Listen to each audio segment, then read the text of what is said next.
الله معكم أحبائي. آخر تطورات الحرب بين روسيا وأوكرانيا حتى صباح 21 من مايو، واصل كلا الجيشين الروسي والأوكراني تقدمهما، فكانت المعركة في جبهة زابوروجي كبيرة في القطاعين الغربي والشرقي، وكل طرف تقدم في أحد القطاعات. فيما كانت المعركة مستمرة في جبهات كوستيانتينيفكا وميرنوغراد، تمكنت القوات الروسية على إثر هذه العمليات من التقدم.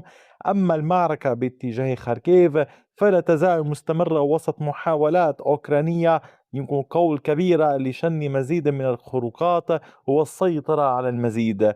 ما الذي حصل؟ تابعوا التفاصيل في هذا الفيديو كاملا حتى النهاية، ورجاء لا تنسوا الانضمام إلى القناة ومشاركة الفيديوهات ودعم القناة ليستفيد الأصدقاء من هذه المعلومات. نبدأ مباشرة من القطاع الشرقي بالقرب من مدينة يوليوبول. تمكنت الوحدات الروسية من مواصلة تقدمها في بلدة فوزدشيفكا. الجيش الروسي تمكن من السيطرة على كامل هذه المساحة باللون الزهري كما تشاهدون أمامكم. نتحدث هنا عن التقدم الروسي بعمق الكيلومتر وبعرض 1.12 كيلومتر. العمليات في هذه المنطقة أدت إلى سيطرة الوحدات الروسية على معظم هذه البلدة، والقوات الأوكرانية الموجودة هنا انتقلت لتنتشر في المحيط، وبعضها توجه نحو الخلف أكثر. وفي المنطقة هنا جرى إرسال بعض التعزيزات. تبقى أمام الجيش الروسي هذه المنطقة الموجودة هنا لاستكمال السيطرة على هذه البلدة. كما تلاحظون مع مجموعة من هذه المنطقة، يعمل الجيش الروسي في وسط هذه البلدة وفي محيطها لربط مناطق السيطرة ببعضها البعض، سواء عبر التوجه مباشرة إلى هنا من هذين الاتجاهين والسيطرة على هذه المنطقة من ثلاثة اتجاهات، واستمرار العمليات العسكرية في هذه البلدة. القوات الروسية الموجودة هنا ليست فقط في حالة هجوم، بل تتعرض أيضا لهجمات مضادة والقيام بعمليات التفاف من قبل الوحدات الأوكرانية التي خرجت من البلدة لتلتف على طول المنطقة هنا وتهاجم. وأساسا كان هناك قوات أوكرانية موجودة في الأرجاء تهاجم باتجاه ريزدفيانكا.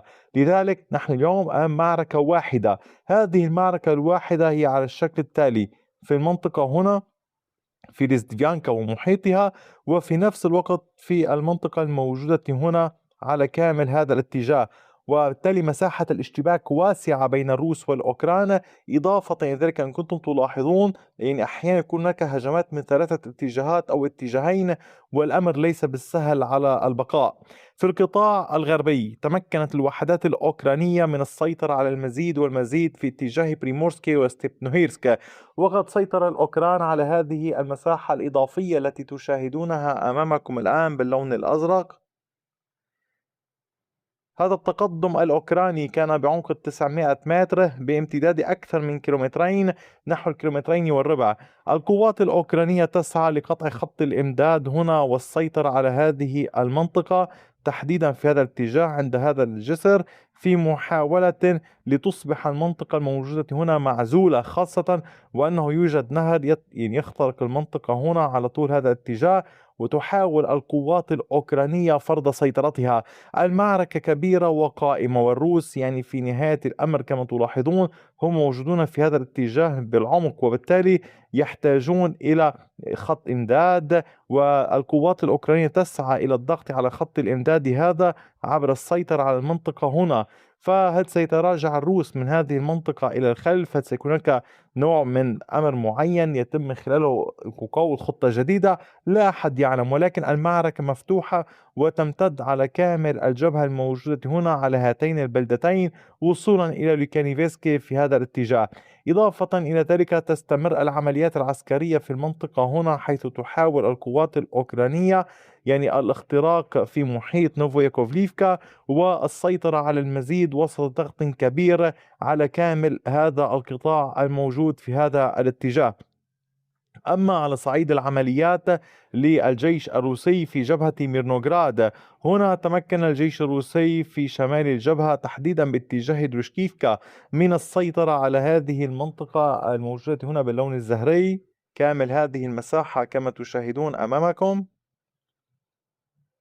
عمق التقدم للقوات الروسية بلغ نحو كيلومترين بعرض 1.34 كيلومترا. العمليات لا تزال مستمرة ونشطة للوحدات الروسية في هذه المنطقة، والقوات الأوكرانية تحاول مواصلة انتشارها في الأرجاء، التصدي للجيش الروسي، منع القوات الروسية من إحراز مزيد من التقدم. هذا التحرك علينا مراقبته. ما الذي يريد منه الجيش الروسي؟ هل يريد التقدم والضغط أكثر على خط الإمداد الموجود هنا؟ وهذا الخط يؤدي، إن كنتم تلاحظون، إلى مدينة كراماتورسك، ولكن من الجهة الخلفية على طول المنطقة هذا. أم يريد الجيش الروسي توسيع الجبهة لتشتيت القوات الأوكرانية؟ لا أحد يعلم، هنا يبقى علينا الانتظار. ولكن في غضون كل ذلك المعركة نوعا ما قوية، وهذه نقطة إضافية نراها اليوم يضغط بها الجيش الروسي، إضافة نقاط اشتباك موجودة سابقا هنا في كامل هذه المناطق التي كنا قد تحدثنا عنها. أما فيما يتعلق بالعمليات باتجاه كوستانتينيفكا، فالوحدات الروسية كانت قد تقدمت أكثر نحو المدينة من المحيط، انطلاق مواقع سيطرتها في نوفوديمتريفكا ومحيط موروشاركا. تقدم الجيش الروسي ليسيطر على هذه المساحة باللون الزهري. عمق التقدم للقوات الروسية بلغ 300 متر على امتداد 1.13 كيلومتر.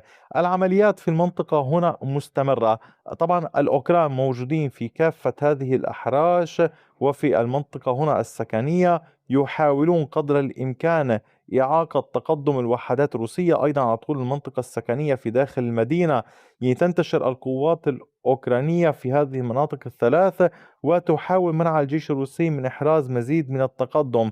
الضغط أقول كما قلت لكم، وهو أمر متكرر منذ فترة، متواصل، اشتباكات مفتوحة لا تتوقف، سواء في داخل المدينة ومحيطها، وكذلك في جبهة شازيفيار وكراماتورسك، وأيضا في جبهة ليمن.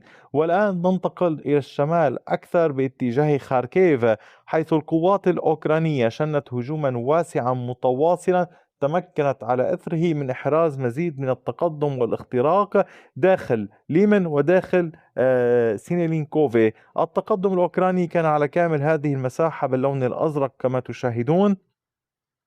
جرت السيطرة على هذه المنطقة بعمق 840 مترا بامتداد 1.18 كيلومتر. إذا القوات الأوكرانية كما أشرنا تحاول الدخول إلى هذه البلدات الثلاث. نجحت بالسيطرة على جزء من بلدة ليمن، هذه هي بلدة ليمن كما تلاحظون. سيطر الجيش الأوكراني على جزء منها، وتبقى هذا الجزء أمام القوات الروسية بيد الوحدات الروسية. إضافة إلى ذلك تحاول التوغل أكثر فأكثر هنا على طول الطريق الرئيسي المؤدي، هذا المدخل من الجهة الغربية لمدينة فولشانسك. تحاول القوات الأوكرانية الاقتحام على طوله للعودة إلى مدينة فولشانسك، وبالتالي نحن أمام محاولة من الجيش الأوكراني للحصول نوعا ما على معنويات، على دعم. في حال استطاع تحقيق ذلك لربما يشجع ذلك الجنود الأوكران على الاختراق أكثر، فيما لا تزال الاشتباكات متواصلة في جبهة فيلشا. هنا أيضا علينا الانتظار. دوما أحيانا يتم هناك نوع من السماح للقيام ببعض الخطوات، تكون أحيانا فرصة أن يكون الطرف مدافعا أعلى من أن يكون مهاجما استنزاف في الطرف الآخر، وبالتالي هذا ما يجب مراقبته دوما في أي حرب لأي طرف كان. أحبائي، المعركة أيضا لا تزال مستمرة وقائمة بعد سيطرة الجيش الروسي على فولوخيفكا. الأنظار تتجه الآن إلى كارايشني. المعركة قائمة ولكن دون أي تغييرات حتى ساعات الصباح. أي جديد سوفيكم به لاحقا. أعود وأطلب من حضرتكم دوما مشاهدة كل ما تقدمه القناة، دعم القناة بشكل مستمر، مشاركة الفيديوهات، وشكرا على وقتكم الثمين، وإلى اللقاء بفيديو آخر.